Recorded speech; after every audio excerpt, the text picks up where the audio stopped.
Thank you. Can I propose Councillor Laura Miller for chair, please?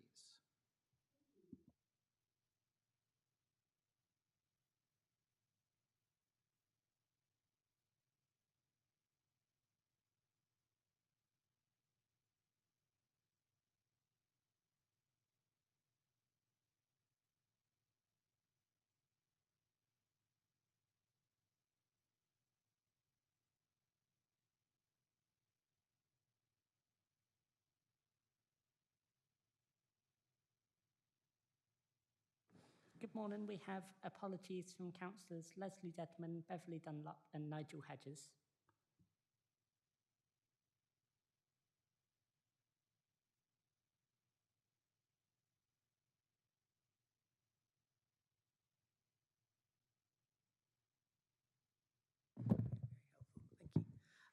If anybody has any declarations of interest that occur to them as we go, please just do let George know so that they can be noted. Now, the minutes from 13th of April 2021, I wasn't here, but I believe that we have two people that were here. So do I have a proposer for the minutes, and is there anything arising that isn't covered? I'll propose them, and there's no matters arising from what I can see.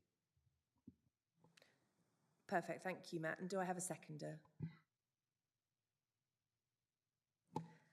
Wonderful, thank you very much. So, moving on to item number 6.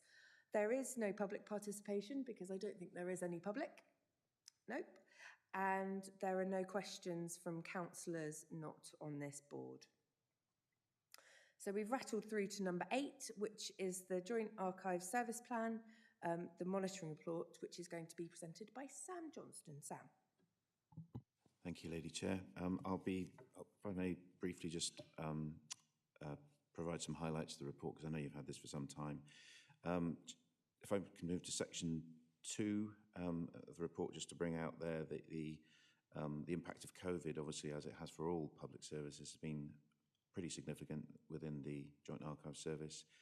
But I think we've made some positive responses to that, and I'll cover off later on in the report our proposed public opening times and how we've responded in other ways.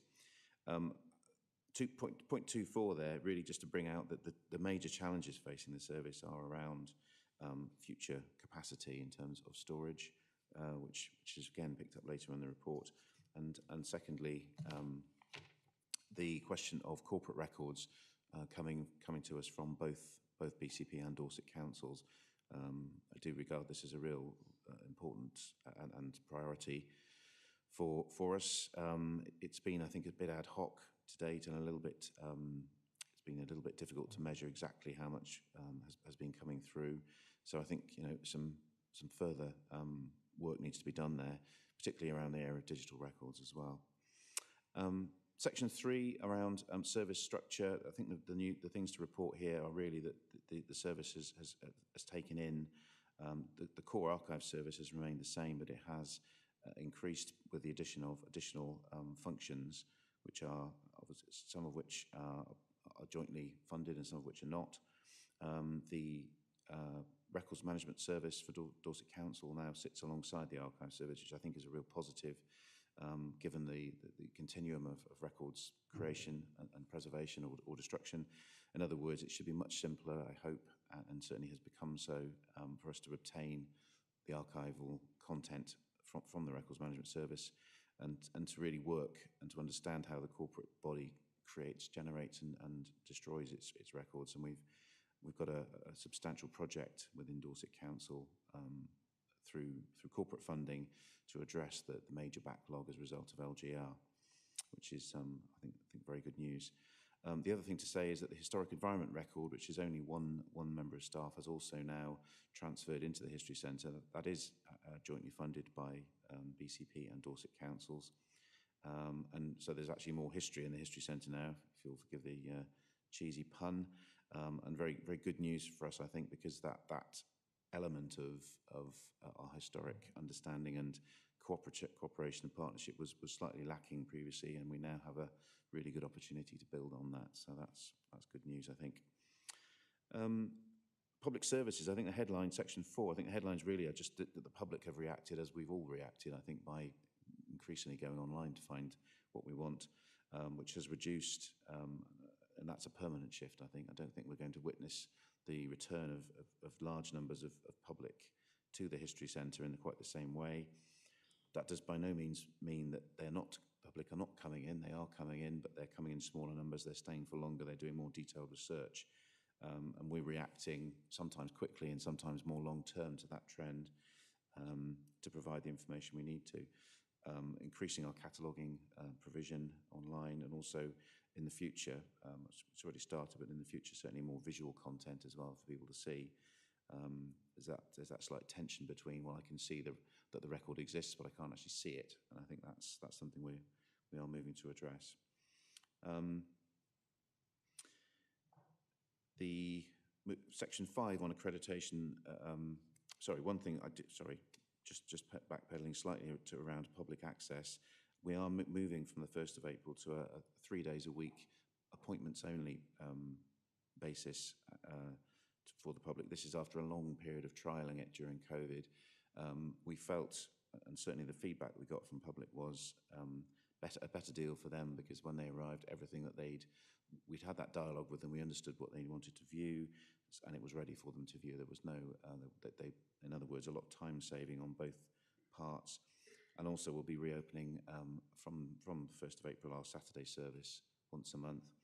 The purpose behind this change in the hours, opening hours, is both hopefully to provide a more tailored public service, but also to free up some of that time from staff, the little time that we do have additional, to put into digital activities, which is something that the consultants' report from 2021, you might remember, referred to.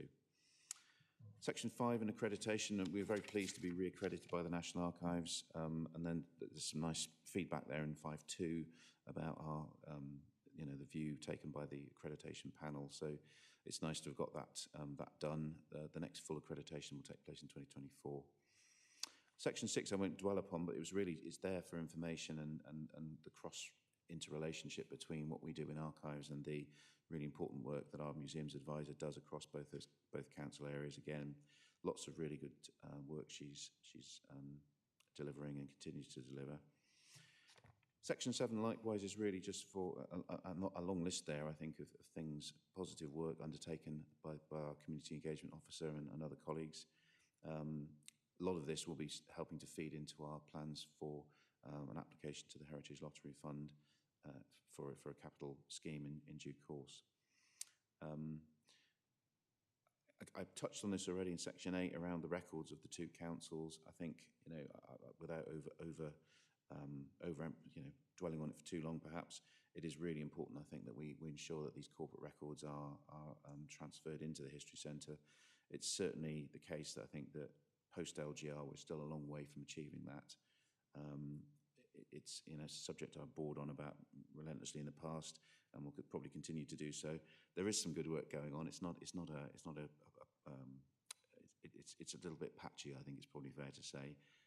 So a lot of people across both councils are pulling in the right direction, but I think formalising this and putting it into a more structured manner in the future would certainly be the way I like to see things go.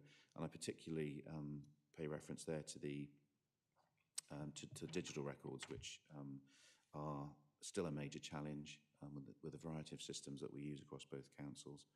A lot of work to be done there, but some very positive developments, particularly around the records of adoption and the records of democratic services, which we're actively working on at the moment. Section 9 and digital preservation, I probably picked up some of those points already, but I think we've done some very good things here in Dorset around this. We are I think by the estimation of the National Archives, at least one of the leading local authorities in this area. It's something that other places have been relatively slow to come to, but we have made some really, really good steps. The information is there. I won't dwell upon it. And we are currently reprocuring our digital preservation platform for the 9 local authority group that we lead, which is likely to grow significantly. I think up to 20 or so local authorities will form part of that. BCP and Dorset are already, of course, covered in this process. Collections management highlights, really just to say that there's still an awful lot of legacy paper out there. We're by no means although we all use digital means to generate our information now, the historic paper collections are still substantial and are still coming in large numbers. Listings there of some of the things that we've taken in, and just to say as well, our cataloguing provision, public cataloguing provision, is now over 400,000 entries, which I think is very positive. One of those collections now available online is the Elizabeth Frank Archive, which we received external funding for, just completed at the end of March, just a couple of weeks ago, has added another 3,000 entries, and very positive to see that it's got a national profile with a number of major galleries and museums using it. We're moving on to look at the archives of Thomas Hardy, and we've got through to the second round of the National Archives cataloguing programme. We need about £60,000 to deal with this collection, which is, I think, probably by some stretch, our most prominent and most important. It receives hundreds of inquiries every year, lots of academic interest as well. So we're hopeful, fingers crossed, that we'll make it through to the second round and be able to start that project later this year. Just to say, in conservation terms, we were very pleased to get a £15,000 grant, which has gone towards conserving some of that really important literary material that we've taken in recent times. And I think it's really good as well to see that is now making its presence felt across the museums of Dorset and Wiltshire in the exhibition programme that's just about to open. In Dorset terms, that's here in Dorchester and in Poole. If I can move on to section 13, our capital project proposals. You'll remember, I suspect, those of you familiar with this service, that 2017 was our last attempt to acquire National Lottery heritage funding to extend the building, improve the public facilities and deliver a major public engagement programme. It was declined due to an absence of funds rather than anything that was wrong with the application, which was encouraging but still disappointing. Post LGR, of course, we've gone through a number of significant changes. The councils have been working through their lists of priorities, and we now feel that it's an opportune moment to start that process again. So that's what we've been doing. We've had a sort of short, sharp overview from property around the costs and the feasibility work needed to do this project, deliver this project. The costs, of course, have grown significantly due to the well-known inflation within construction and labour. And so we now understand more about what it will cost. Although if we proceed from where we are now, we wouldn't actually be putting any shovels in the ground, so to speak, until late 2024, early 2025. So very, very difficult to predict what the costs of that point would be. But positively, I think the two councils have been engaging around the question of capital match funding, because we would need council support in order to approach the lottery. Conversations with lottery have been very positive to date and have encouraged an expression of interest from us. And we in the service have been reviewing our proposals, refining what we intend to put forward. So once that has been clarified and established, if it is, we'll be in a strong position to approach the lottery and to start the process again, which I hope we will do later this, certainly early summer at the latest. I think those are the main points, and obviously very happy to answer any questions. Thank you. Thank you, Sam, and can I thank you for an incredibly comprehensive and interesting report. Sometimes the reports we get aren't particularly interesting, but we all read them with due diligence nonetheless. But actually, this is a really, really interesting report. Some significant positives in there, I think. Some really, really good work. And actually, yeah, just a delight to read, really. Does anybody have any questions? Councillor Biggs. Yes, thank you. Very interesting report, as the Chairman has mentioned.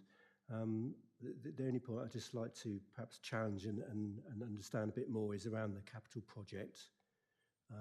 Those of us I've been here for, I think, nearly 20 years, I think, on this committee in some form or the other in its previous authority. And certainly for 10 years, it's been well known that I don't think anyone disagrees that there needs to be an extension. We've looked at other alternate sort of storage, etc. And clearly building extension next door, it does make sense. So what I would challenge perhaps is the notion that we need to employ somebody at 20,000 to do that bid, bearing in mind that we had a bid before.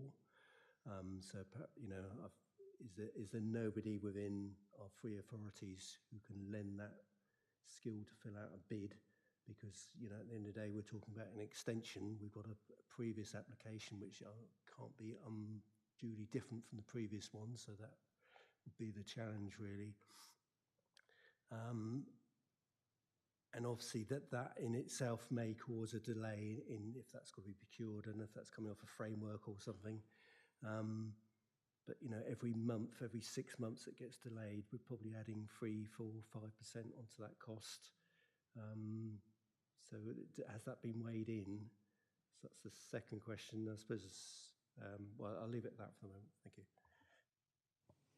Thank you. I think the first thing to say is that there has been a lot of delay. I would certainly acknowledge that. I think that's partly due to resourcing within the History Centre itself and staff being drawn off in different areas. We've now focused in on this, however, and I think we're now much clearer. You're right in saying that we've reviewed and used we will be using a lot of refreshed material from the earlier bid. I think the £20,000 figure is an absolute maximum, and I would very much hope we wouldn't need all of it. I think it's there as a backup for the risk I perceive in us just not having the full capacity to do it in-house. Last time we did it, we had more staff available than we do now. One of the key members of staff, for example, is only part-time, and I'm conscious that with a range of other things going on, having that external perspective and plus the expertise of understanding how the lottery works, because it is an art in itself, I think.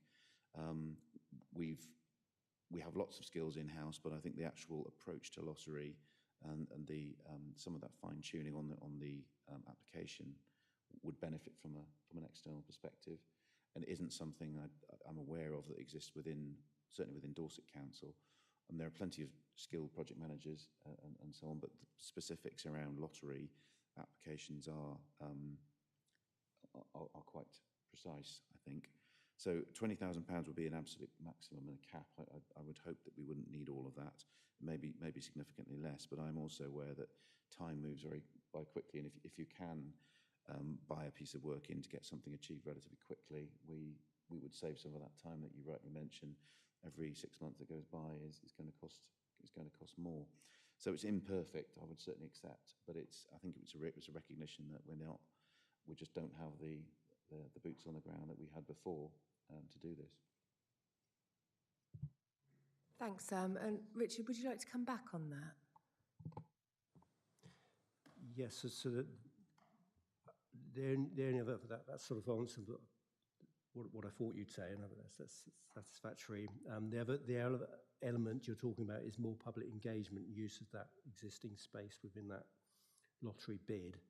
But at the same time, we've talked about the need to go down to 3 days a week public opening. It seems to be at odds. The simple solution seems to be able to open it 5 days a week, which we can't afford to do anyway. So how are we going to expand that public offering if we're only available 3 days a week? Thank you. What I didn't say, I think, in the report, and I should have done, is that one of those the days during the week, the Tuesday is actually given over to volunteers. So what we've noticed is personal visits to the History Centre have reduced, and they are, as previously described, sort of longer and more detailed. What there's always been a demand for is volunteering opportunities, and also what we think we need. We've certainly tested this by looking at other services, how the museum sector works, for example. It's more flexible space so that groups can come in and use the History Centre to sort of self-developed learning, self-led learning rather than and activities rather than something that we necessarily provide. We have a lot to do with the arts teams over in Little Keep, for example, and lots of community groups. And at the moment, we struggle to provide the sort of space that they might better use. So what we're hoping to provide with this is a more intuitive and easier to access building, something that actually, in the Ron Seal sense, says on the front of the building what it really does, which I think that entrance is a little unhelpful at the moment. But also spaces which can be used more easily by more people to do different things, and we feel that that's probably the best mix of what we need to provide. So more volunteering, more groups, and more people coming into the History Centre, but not necessarily to do that in depth and sometimes academic research that you're familiar with. Thank you, Sam. I hope that was helpful. Brilliant. If there are no other questions on Matt. Thank you, and apologies if I've missed this. I think the need to expand the storage within the building is a long-held need. It's not a we would like to, it's more a question of we have to. I'm slightly concerned that we seem to be putting all our eggs in one basket with regards to the Heritage Lottery Fund. I mean, I'm sure that we all hope and have our fingers crossed that any such application would be successful. I'm just rather concerned that we would get through perhaps to the end of that, to then be told no, to then be starting to look for a plan B. And I would just like there to be some recognition of a plan B or even a plan C early in this discussions, rather than, as I say, getting to the end and then finding out that we're either not successful or only partially successful, which then leaves us in a bit of a state. Because I think from what I've understood from Councillor Biggs, the recognition of needing to expand the storage, I mean, we've known this for like 10 years. It's like, we need to do something, we have to do something. Thank you. Thanks, Matt. And I think Sam's going to tell us that he has indeed got a plan B, C, D, E, F. You're quite right. I mean, at the moment, the hoped for outcome is that we will be successful with the lottery. But you're absolutely right. There's obviously a risk with that, making any assumptions around their funding. It will have to be a very high quality bid to stand any reasonable chance. It's a very competitive process. So yes, it is certainly on a risk register. You'd have to say that if it fails or it's sent back for further adjustment, it would be A, disappointing, very disappointing, but B, serious matter for us to consider what we do. I think in terms of storage, we'd have to find, it's perfectly possible to find a overflow storage, professional archival quality storage at relatively short notice. There are providers that can do that. So I don't think there's no immediate sort of crisis, but longer term, you're absolutely right. If the lottery decline to support this project, then it will be for the councils clearly to look at this and decide how they wish to proceed, whether they wish to extend the building and just provide the storage and none of the other elements to what this project would give, or whether they wish potentially to outsource the storage to one of those providers I mentioned, which is another option. I think the benefit of going to the lottery is that the huge return to the council, as anyone who's been involved in a lottery project would know, for a relatively not small stake, because it's still a substantial sum of money, but for a minority stake in the project, you get an awful lot back, and you also are able to do all that public engagement work, which is so important, on top of just providing a concrete box in which to store collections. So that's our preference for more reasons than just the money. So yes, it's a noted risk, and I think we need to bear that one in mind. Thanks, Sam. I hope that's reassuring. Thank you. Any other questions? If not, I'll run through the recommendations. So item number 8, the JAS service plan. It's recommended that we endorse the implementation of the 2021 to 26 service plan.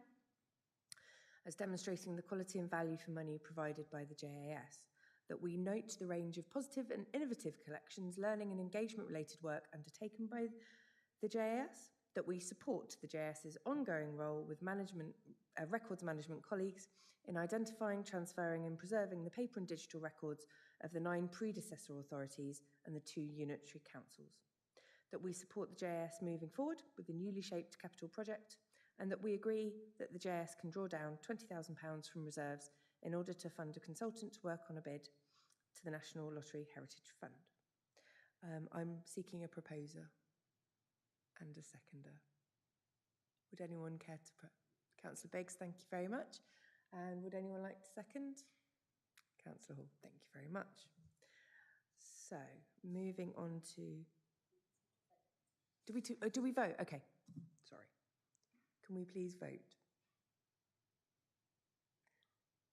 Councillor Christopher, did you want to cast your vote? Yeah, happy to proceed? Okay, thank you very much. All in favour? And apologies for getting to vote. Right, moving on to number 9, we have got the budget monitoring 2021 and the budget 22-23. And it's back over to Sam. Chair. I'll be very brief. It's a fairly brief report. There isn't a huge amount to cover, other than to say that this financial year's spend within the service has been to budget. Within budget, there is no pressure currently on our revenue. A lot of what's in here is I suspect speaking to the it's already well known to you, our budget split between the 2 councils, which is there in 1.1, paragraph 1.1. Paragraph 1.2, I think perhaps a relevant supporting statement is that 7 out of the last financial years the service has not had any budget uplift.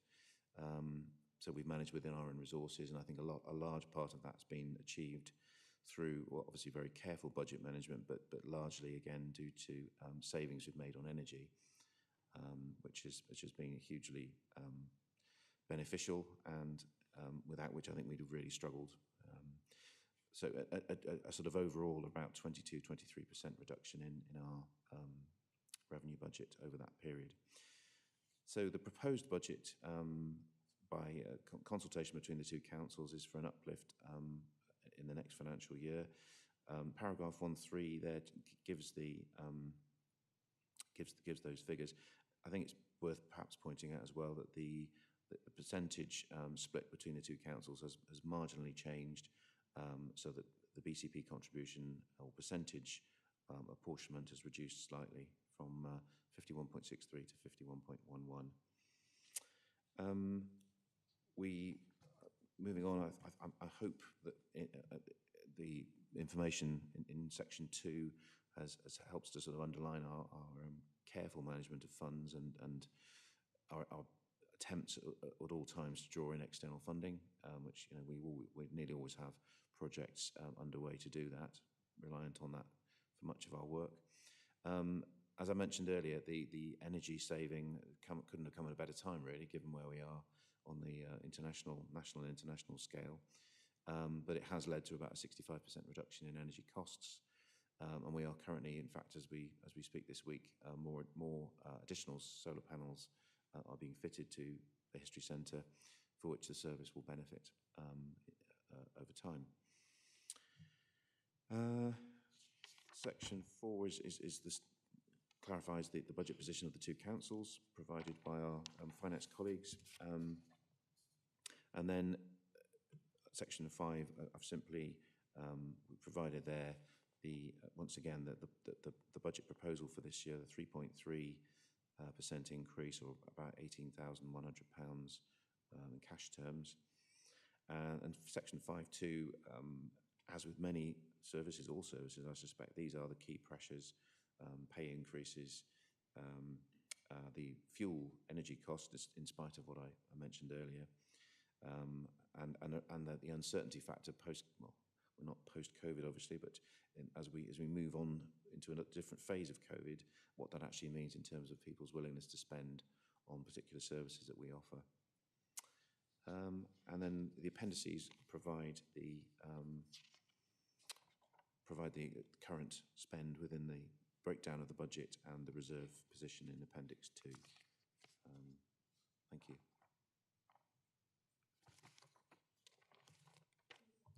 Okay, that's brilliant. Thank you, Sam. Yes, I think an interesting paper, and I think we do all recognise and thank you for your financial expertise in keep it, well, all right, you know, the archives service, financial expertise in keeping the cost down, particularly the reduction in your energy costs, because I think that's really impressive and hopefully something that the rest of the council is rapidly snapping at your heels on.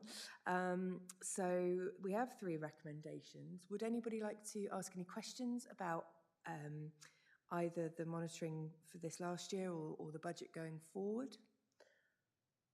I'm sure Sam is happy and keen to take any questions. Councillor Biggs. It's not a question really, it's just, I certainly support the recommendation. I think the standstill budget has not really been helpful, and would have perhaps, with hindsight, been better to put up regular, very small increases. And now we've got a big crease at probably the worst time, but there never is a good time in local government. But this has sort of brought it to head that there is a rather large one where everyone else is probably, you know, flatlining at the moment. But you can't go on for nothing forever without shutting something down. So, you know, with some reluctance, I think we have no choice but to support this. But hope perhaps in future years we don't just give it a 0, but give us a very small increase every time, try and keep pace with it. Thank you. Thank you, and yes, that's absolutely noted. Any other questions? In that case, move to the recommendations, which is that we note the JAS's current financial position. We note the efforts made by the JAS to reduce costs and to manage its finances to deliver the best outcomes for both funders and users of the service, and we approve the budget for the financial year 22-23. Do I have a proposer, please? Councillor Christopher, thank you. Do I have a seconder? Councillor Hall, thank you. All in favour? Marvellous. Thank you very much.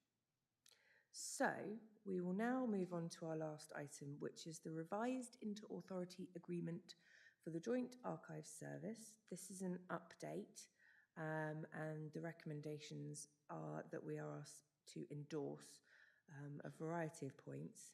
This is the Sam Johnston Show, so I will go over to Sam. Not the Sam Johnston Show. Very sorry. I will go over to Lisa Cotton. Lisa, you're very welcome. Thank you, Lady Chair. I'm presenting the report to you today on the revised inter-authority agreement report, and we're asking for your endorsement of our work with legal services colleagues to complete the revision of that agreement, and part of that work is also to complete the review and development of the future governance model. So to bring us up to date, at our last Joint Archives Board, you heard the report of our consultant archivist covering how the service might improve and what its strategic direction should be. And within the scope was a review of the governance of the Joint Archives Service, and this board supported recommendations for that review to take place along with our full agreement, and that this was then delegated to both legal services to continue and complete. Within the main body of the report, we provide background of how our current agreement has been in place since 1997, traditionally covers how we manage the function, ways of operating and the establishment, budgets and assets, and how we support the service via this board. And the revision of the agreement is detailed in section 4, and we are looking to ensure that that now represents both BCP Council and Dorset Council authorities and signatories, and will reaffirm through progress to both cabinets the commitment of those two authorities. updated with the current legislation and frameworks, and we are looking to achieve consistency with our other partnership agreements. So both legal services are working to a consistent approach with other shared services with both councils. In section 5, we've described the review and options for delivering our governance model. And this work, again, has been led by both legal services in consultation with the 2 portfolio holders that sit on this board. And during this process, we've really been taking into account both new councils' operating models, their transformation programmes, and both have a similar aim to operate as modern, agile organisations. And our legal services have also then provided guidance on what would be considered appropriate and proportionate governance models for shared services across both councils. So we've taken on the views of the consultant, as approved by this board, to strengthen the strategic focus and for our governance to really enable the service to develop, to support our communities and council business.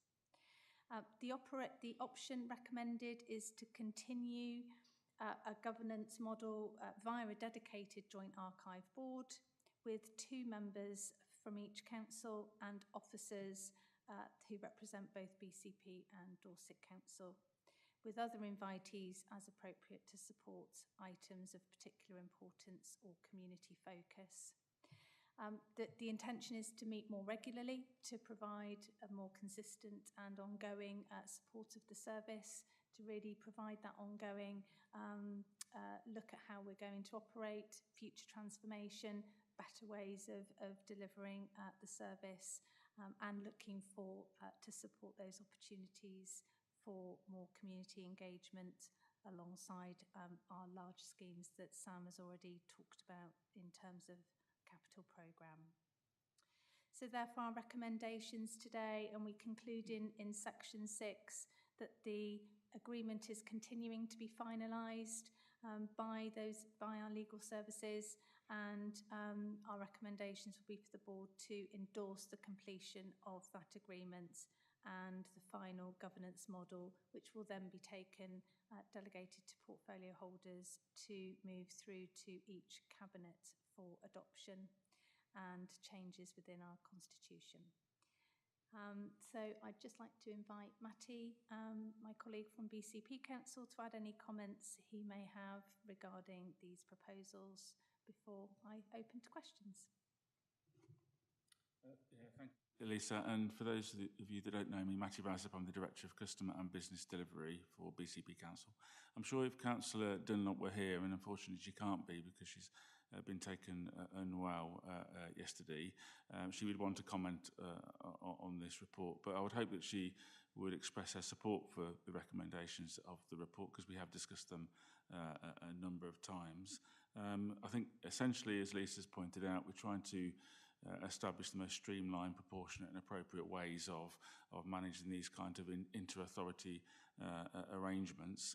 And I think the kind of changes proposed in the report and that will be reflected in the IAA probably do that and probably leave us with a kind of a manageable and appropriate process to follow in the future. So, and it still retains the fundamental decision-making powers within cabinets and their associated overview and scrutiny relationships in each authority to ensure that that oversight is maintained. So I think from BCP Council point of view, or certainly from our portfolio holders' point of view, this probably represents the right way forward.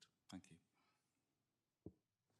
Thank you to you both. I think absolutely I certainly have spoken with Councillor Dunlop, and we support the streamlining, the strengthening of the governance, and your point as well, Lisa, about the community engagement. Certainly something that I'm very passionate about. So I think Lisa's outlined really clearly what our recommendations are for this board, and that's to endorse, and I'll read it out when we get to that point. And the clear path then would be, once I know both legal departments in both councils have been working incredibly hard on this. So once that's complete, then it will go through the normal processes that will go to cabinet in each authority. So we know what the process is, We've had the changes described to us, so I'll move to questions. Councillor Biggs. Yes, I hadn't picked up on the fact that the board will be reduced in numbers for members, and there's sort of pros and cons of that, clearly. But over the years, you know, they have been struggling with attendance from members.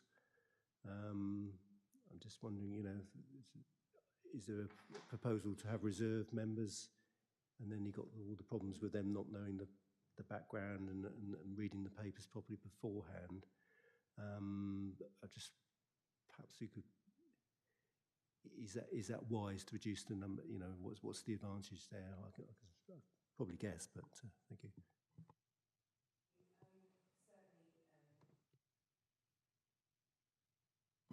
Certainly, I would hope that if a reserve member was attending, that the cabinet member would have briefed them properly. I wouldn't want to leave anyone standing, but Lisa perhaps can come in with some detail about why the move to a kind of more streamlined number. Lisa. Yes, thank you, Lady Chair. Thank you, Councillor Biggs. Absolutely, again, we took advice from our legal services on the other boards that sit for both councils, and it seemed a proportionate and appropriate size of board to bring 4 members together rather than the current 8 members. It allows us to increase that frequency and, as I said, that engagement and that dedicated view of the service.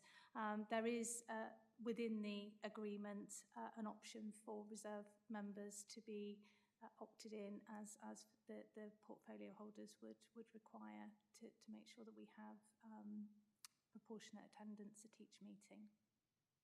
So this is very much about gaining that engagement from a smaller, more dedicated group that can meet more frequently and bringing it into a proportionate size that both organisations recognise.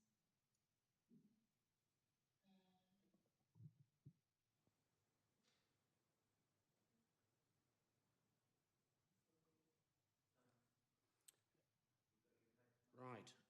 I have to say that I've been on this committee just under 3 years, and it's very good to see you in the chair. You are the 3rd person in the chair.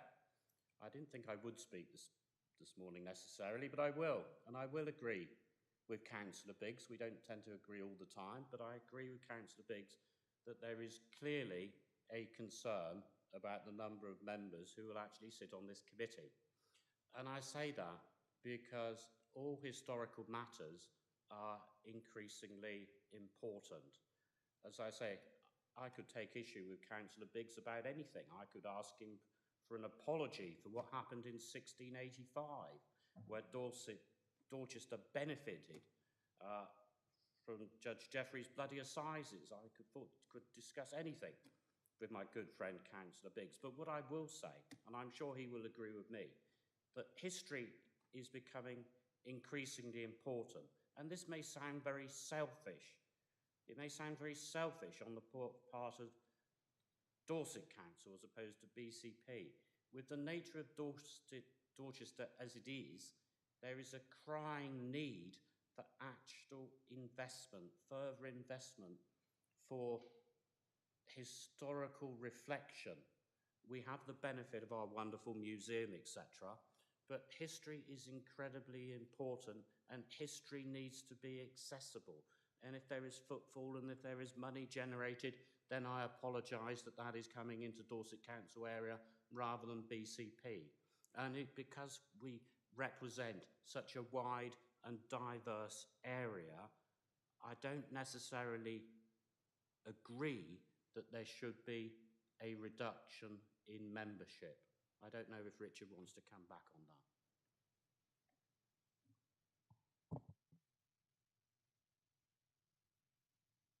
Thank you, Simon. I think, I mean, from my perspective, I do support fewer numbers. I think what's interesting in your comment that you've sort of really drawn out the importance of what we're talking to today. And I certainly think, from my perspective, actually, that if we were to move to a smaller group, perhaps you can be closer to that real passion for history that I think we all share. Richard, I don't know if you wanted to come back or if anybody wants to sort of engage, do come back in. Yeah, I just think it's that sort of democratic oversight and that trying to get members involved, and I'm just a bit concerned if it falls to a very, very small number who no doubt will be people passionate about it, hopefully, that connection is lost with that wider membership and that knowledge, and that very few members will have any knowledge of how the History Centre operates, and it'll become even more sort of I'm trying to think the word now, but sort of less in people's minds.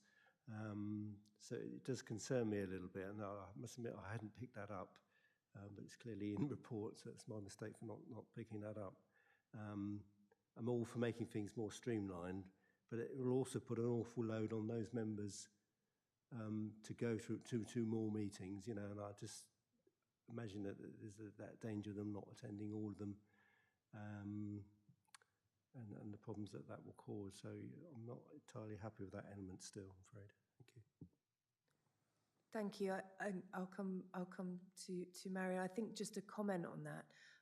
I would certainly support a hybrid approach going forward, which might actually, increase attendance. But also, if we do move to the smaller number of councillors, it is already our job to help Sam and Lisa and Matty and the people that are involved with archives to make it real and to make it real for our colleagues and the public. I do think as well, the bit that sort of I find reassuring is if we need to talk about adoption records, we can invite colleagues from children's services in, so we can actually, as a smaller, more dynamic group, we can bring in across the councils, both councils, the real interest and niche expertise as and when we need it. Marion, you'd like to come in?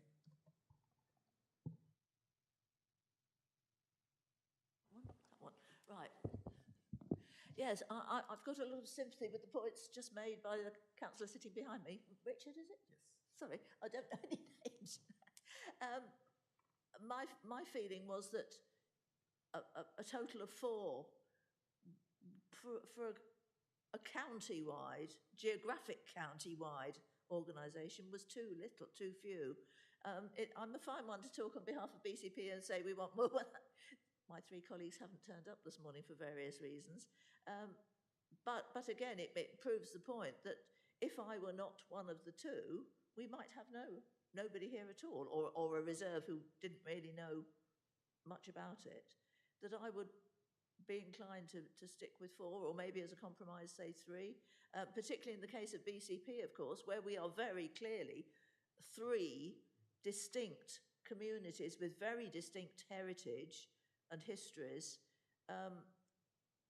It has worked out at the moment that we have got a representative from each of the 3. I don't know whether that's coincidence or design, but I think design would be a very good thing. And similarly, I would imagine for Dorset that you would want representatives from different parts of the county, the Dorset Council area. So I think to stick with 4 or maybe compromise on 3 would be appropriate. I do agree with the greater frequency of meetings. I only joined the committee, what was it, last year, the year before? I mean, this is the first in-person meeting I've been to, so that sort of dates it. And they've been so spread out that I haven't really got to grips with it yet, but would like to, but may well find this is my last meeting. If we go down to 2, very likely will be my last meeting, which I would be disappointed about. Thank you, Marion. Some good points there, particularly around our diversity of areas that we represent. I think with the Dorset Council area, it would be incredibly difficult. We'd end up with probably 80 odd members on it. Everybody represents their own sort of village or market town. Lisa, I don't know if you wanted to comment on the suggestions that we've heard around numbers, but I'll go over to you. Thank you, Lady Chair. And yeah, just to reiterate that we have looked at the other Dorset-wide pan-Dorset boards, including our Skills and Learning Board and Public Health boards, which do have very many fewer members, but I'm sure engagement from members across both councils in lots of ways in terms of how they engage with the publications, the information that's always shared. And I would hopefully, and I'm sure if Sam would like to come in, represent how the service does share its plans and its strategic aims, updates and newsletters. We also have the trust that provides another opportunity for all of our community, including members, to engage with the service, learn more about it and be able to consult with us and talk with us. And we will always listen to views from everybody. So this has been based on looking at all pan-Dorset, at the moment shared services, governance boards and proportionate sizes in order for us to really kind of build the momentum of the board and build that engagement and absolutely ensure that if we do and when we do meet, we are always meeting with the proportionate representation of members from both. But yes, just to give some assurance that certainly we want to continue with engagement with a wider section.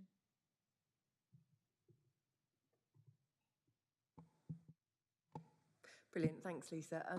Yeah, I think the point about the comparison work around other shared services is quite an important one. I do appreciate people's concerns, but I think, you know, we can be reassured that the work has been done, that we're not going to be disproportionate.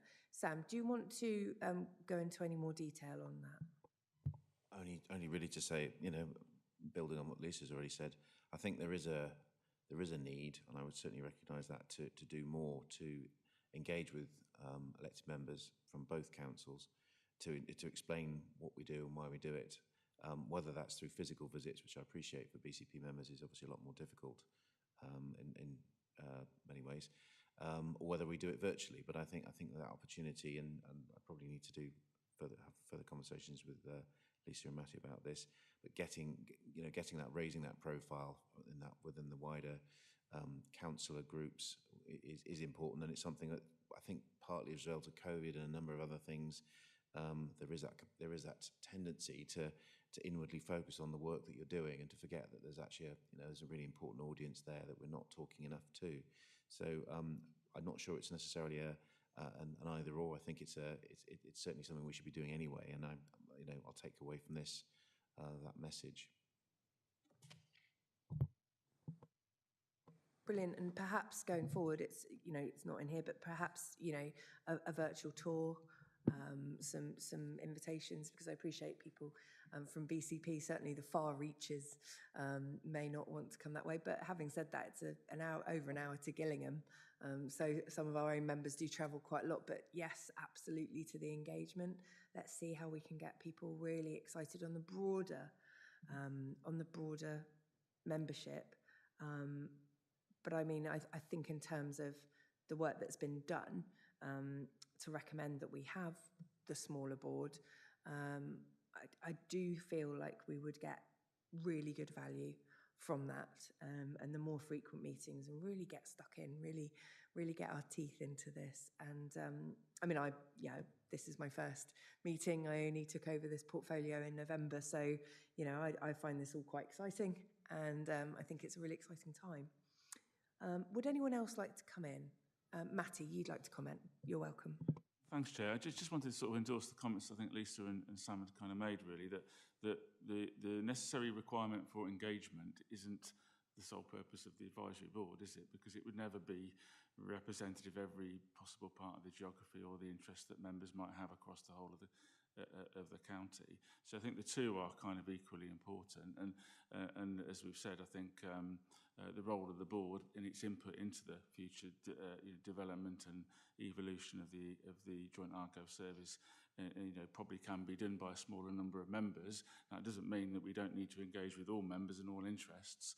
And I think the two can be, somewhat complementary. A kind of smaller, more focused group in terms of the advisory board, but a commitment to do that kind of wider engagement across all parts of Dorset and BCP areas would probably perhaps be the right balance. That's all. Thank you, Matty. I certainly don't think I could sum up any more effectively than that. Does anybody have any further comment? If not, I'll move to the recommendations. Okay, so we are asked to endorse the purposes of the revised inter-authority agreement described in paragraph 4.1 and the revised governance model for the Joint Archive Service described in paragraphs 5.1 to 5.3. We're also asked to support the recommendation to each Council's Cabinet the ongoing development and completion of the revised inter-authority agreement for the provision of the Joint Archive Service and the future governance model to provide strategic oversight of the Joint Archive Service. Do I have a proposer? I do not have a proposer.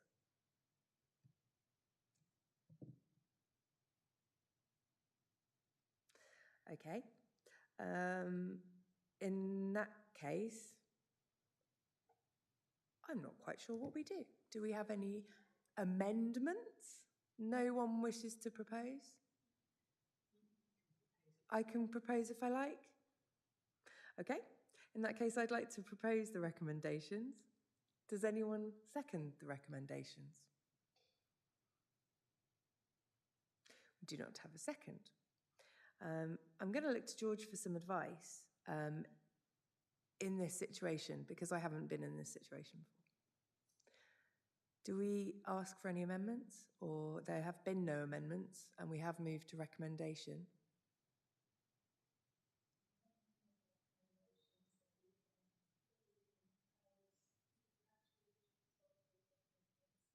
Yeah. We do need to complete this because otherwise the service effectively doesn't continue. So it is really quite serious.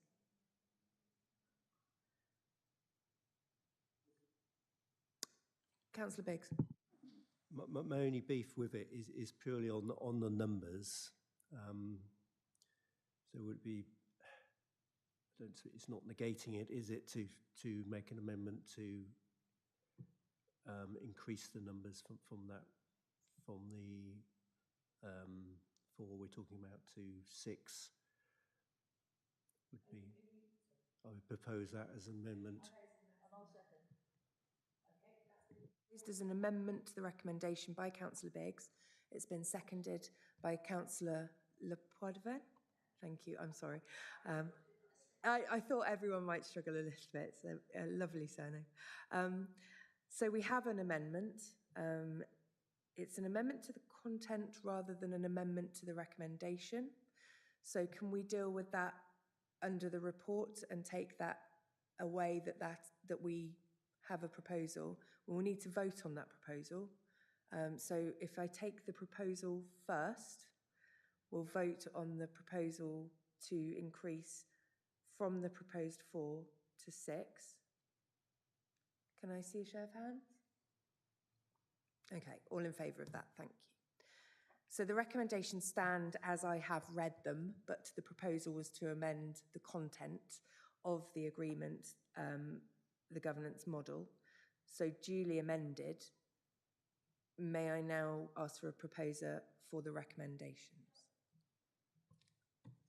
Just ask, now that we've amended it, is that what will happen, or has that got to be agreed by any other body? It has to be agreed by cabinet, but the whole thing has to be agreed by cabinet. Both cabinets? Yes. Yeah. Just to be very clear, the amendment of the amount of people sitting on the board has now been proposed, seconded and voted through. Once these recommendations, as I've already read out, which I'll read out again for clarity, hopefully are supported and voted through, they will then go on to be approved by both cabinets, which will include the recommendation you've just made. Okay, thank you. So is everybody very clear on what we're voting for? So I need a proposer for the recommendations. Matt Hall, thank you very much. And a second? Marion, thank you, that's brilliant. So, can we vote on that? All in favour? Marvellous. Item number 11, urgent items. I have none. Item number 12, exempt business. There is none. Yeah. It's probably a question for Sam more than anyone. With the work that's being started, I think across both councils, about a heritage register, heritage asset register, will that have an impact on this service? Or what sort of impact do you expect it to have? Sorry to just throw that at you. We're talking about the buildings heritage register, I think, aren't we? Well, yes, mainly, Yes. but it might well involve work on archives about the history, that sort of thing, I was assuming. It could well do. I mean, I think that the idea is that people are at liberty to nominate buildings that they feel should be added to that register. So, not only buildings. Well, heritage assets. The pool heritage register existing Yeah. has things that are not buildings. Okay. They're, street Features. furniture and that sort of thing as well. Features within the public realm. Yes, I mean, we're aware of that piece of work. Isn't something we're directly involved with. It's more to do, certainly in Dorset Council area, it's more to do with the buildings conservation team who are leading on it. We're aware of it. It may well impact on us in terms of use of the service for research purposes, but we're sort of observing and spectating, if you like, at the moment, rather than actively participating. Yeah. But thank you. Brilliant, thank you. No, that's really interesting. Thank you. So our business today is concluded, and thank you all for coming, and we will see you at the next meeting. Thank you.